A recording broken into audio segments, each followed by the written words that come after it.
In our neighborhood, there were a whole bunch of other kids, but a lot of them my age were boys. And they were like, oh, okay, like kids should play with kids their age. And then we would do all the regular stuff. We'd go and catch fish in the longkang, catch tadpole, climb this, climb that, hop over the fence. And so it's like, it just didn't feel odd to me until I started wearing dresses and they had to wear, they still wore shorts and, they would like go to the back alley and go and have a pee. And I'm like, how come they can have a pee in the back alley, but I cannot? So it's just like nonsense, things like that. But just never felt like I was too different from them. Like all the things, we went to the same school, we would like eat the same food and would play at the same time in the same places. And so I think I can say I was a bit of a tomboy to begin with, but I also like my pretty things. And so I would come back with like the most scuffed up like socks and dresses and shoes, and my mom would be so upset. But she never did much about it, so yeah, continue lor. So fast forward, you went to school for arts and design and you decided to take a break from it. What did you do during that break? So my dad is an artist and we're a very creative household. He would have like party Sundays with us, and my brother and I would be painting things or making things, and we had like just a lot of crafty things going on. So I always thought like, okay, this is my calling. I'm going to be an artist and I'm going to like show the world my art. And then of course I enrolled into art school and then realized, if you're going to be an artist with traditional media, you have to be very, very good. If not, you're not going to make any money. And then everyone else was going into digital art, like advertising. They were doing a lot of graphic design, and I'm not very good with computers, or maybe it's the introverted extrovert in me where it's like I need to be around people. I can't be on my own all the time. And so before I decided on my major, I thought, let's just take a step back and see if I am actually going in the right direction, whether or not there are other things out there for me to consider.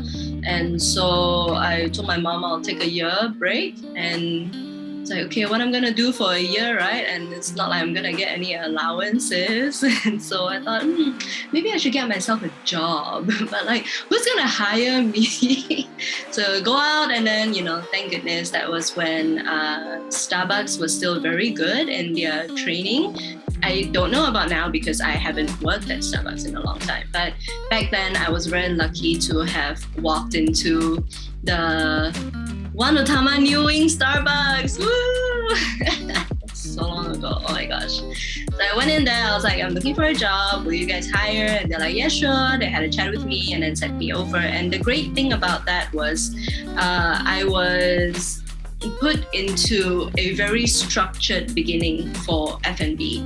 So at Starbucks, they have like three or five consecutive days where it's full day training. You're at the headquarters, you're at the office where they have the entire machines and the setting of the cafe all set up, and they put you through a very extensive sort of how to make coffee, how to taste coffee, how to work, what's the flow, and how do you call out drinks and all these kind of things. And so I was very I think I was very neatly guided into F&B instead of like going straight into working for a Chinese restaurant and just like running like a chicken without head. And after that they also had a workbook that you had to complete within the month, which further followed up with all the standard operating procedures, what is the verbiage, how do you greet people, and I just felt like, oh my gosh, this is a whole new world, and it forced me to talk to people. It's like, like, oh, I can't stay behind a computer screen all the time, but put me like front and center in front of people. I'm like, oh no, what am I gonna say? And so like practice makes perfect. And I realized also that my passion for food could kick in this area, passion for flavor, because not only did they have like, all the ice blended coffees that you want, and you can have 3 a shift. I also got very fat on that job. And they also had a coffee tasting, coffee pairing program, coffee tasting, and it's sort of like cupping sessions with regulars, cupping sessions with consumers who are in the store. And, not only do you learn how the different brewing methods would produce different flavors, and then with all these different flavors, what could you pair with? Well, of course, you start with the food that is already in the store, whether it's sweet or savory or cakes or muffins. And then also I guess I was quite lucky, as in the people at my store were quite passionate about this. And so we would actually go down to the supermarket and go like, oh my God, I think like this Sumatra like will go so well with like, just like grilled mushrooms, like toasted mushrooms. And then we would go and buy like a bag of buttered mushrooms and slice them up. And it's like, oh, where do we get butter? And we'll like go to the restaurant next door and go, hi, can we have some butter? Like just a bit, because we want to try something. Yeah. And so like we started just, the grill that we would use for just like ciabattas and stuff like that. Like that got used for so many different things. Wow. And yeah, it was a very fun time. I think it was the perfect combination of a team of peers who were like equally excited about the program, and also customers who did not think we were completely insane. And they were like, oh, okay, we'll go with it. Until today, I don't know if we sort of broke any rules for like food safety, and that you can only serve food that is being delivered to your store, or so it's like more relaxed way back then, but you're not sure about now. Yeah, now it's a bit harder. Now it's like, everything needs to go through an approved purchasing source. Everything is very controlled. So back then the environment was a bit more relaxed, and so we could do what we did. How did you transition from making coffee to creating cocktails? It's an unnatural transition, but also a natural one, because for me, I feel like coffee was giving me so many different spectrum. Yes, so there's just like such a huge spectrum of flavor when it involves just one thing. Beans, right? And so many people think that coffee beans can only be brewed one way, or tasted one way, or be in one drink. But of course, now with the rise of third wave coffee, we all know that coffee is much more than that.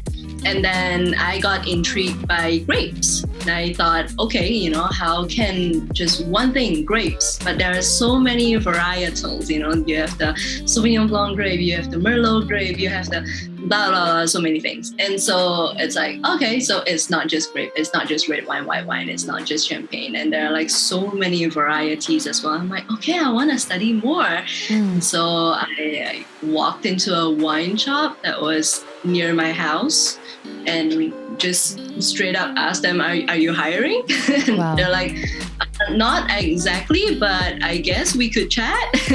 And after a while, I unfortunately got into an accident where I dislocated my elbow.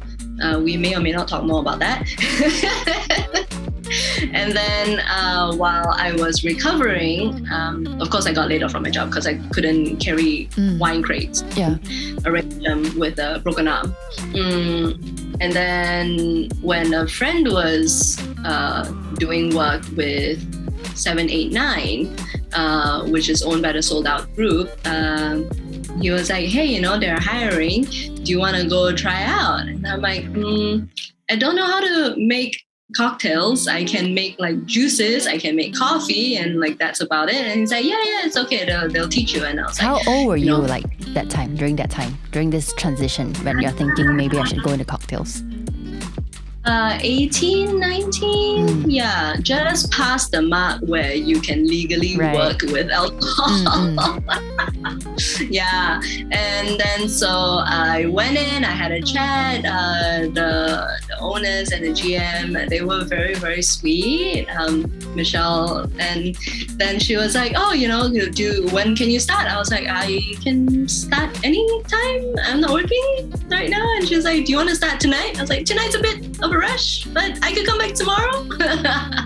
Yeah, so I started, and then of course the first day, not knowing anything, I thought, like bar environment need to be like classy and sexy and all that. So I turned up in heels and nearly died. By the end of the shift, I couldn't.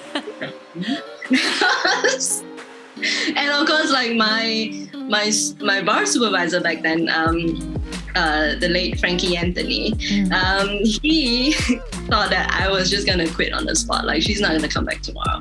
Like, this is a lost cause. Like, she turned up in this, basically. And then the fun thing was, I actually thought, you know what? I'm not going to just do this once and be done with it. Like, I want to see what there is, what's in it. And so the next day I showed up in boots. Like, they were the most ridiculous looking boots. They had like fur trim, and at least they were flat. But yeah, I turned up in boots and I was like, I can work. Like, what should I do? What can I do? Show me. And then Frankie was like, okay. This is not a complete lost cause, so let's see what we can do with her. And he basically taught me a lot of the basics for bartending, and he was just such a good coach. And he's super fierce, but has got a huge heart of gold. I miss him so much. He basically gave me a teaspoon and was like, how you begin your journey in this industry, in this world of cocktails, is you have a teaspoon with you now, and you are going to taste 1 teaspoon out of every single bottle that there is on the shelves. And I was like, whoa, amazing. and then that was just like an artist getting not only like your standard 10 to 12 color box of crayons, and now it's like the set that opens up, and then the drawers that open up to the next compartment, and you're just like, oh my goodness, there's so many colors to play with. So yeah, that was an exciting part of my life. Back in 2010, at your first bartending competition, you were the first female bartender to represent Malaysia in a competition in Greece. Tell us about that story. Yeah, that was super unexpected as well, because, it was my first year bartending professionally. That's when I joined the Hilton Hotel after my internship with them. They were like, this one's not half bad, let's hire her. I was like, okay. And I basically just did what I felt was right. Like, I tried to put together drinks that I felt were tasty and were things that I would drink and I would be happy with. And I think the lucky thing about being Malaysian is you are just naturally warm and friendly, and people would gravitate towards you, and you don't feel like it's hard to make friends or make you feel at ease, and you're just natural, because we're chill, right? And we like to eat. Like, this, what better combination can you come across? So yeah, I went for it because my senior Sean Chong actually competed in it the year before me, and so he could show me a little bit of like what is expected of me, and I was like, okay, so let's try this, and went from 1 round to the 2nd to the 3rd and all the way up to the finals in Singapore. And they were like, okay, when they announced the winner, I was like, really? Okay. So yeah, when I went there, my eyes were just like, my mind was blown. My eyes were open so wide. I think my jaw was on the floor or in my hands the entire time, because you were meeting some legendary people for the first time, like late Gary Regan, and then there's Dale DeGroff and all these people who actually wrote the cocktail books that were the fundamentals of my learnings and stuff like that. And, just being able to see them in real life was like, oh, wow, okay. And how would you say this experience changed your life or your career even until today? It really showed me that competitions are not just for young bartenders. That there were bar managers who were well into their 40s and 50s who were competing, and owners, who ran their own bar. And then there were people who were bringing like 2 suitcases full of their own gear and their own glassware, their own ingredients, and all of these crazy contraptions that I've never seen before as well. And everyone was really going all out with it. And I think World Class, when it first started, was one of those life-changing competitions for bartenders, because not only did they test across many different skill levels, like not only your speed and also the historical accuracy of the cocktails you were making, and also food pairing, that there was another round, and also how you would serve a bottle, and all the different serves. And so there was a market challenge as well, where you had to pick up what were we given? I was given 40 euros, and then I could run to the nearest store market to go and grab whatever ingredients I wanted, come back and make 2 contrasting drinks. Wow. And I came away from that competition thinking, oh my gosh, I could do this for life. Like, wow, this is not something that I am going to consider just for the short term, or I have to do something else. But there are people who are completely dedicated to actually making themselves the top of their craft out of this industry. And so, I stuck around.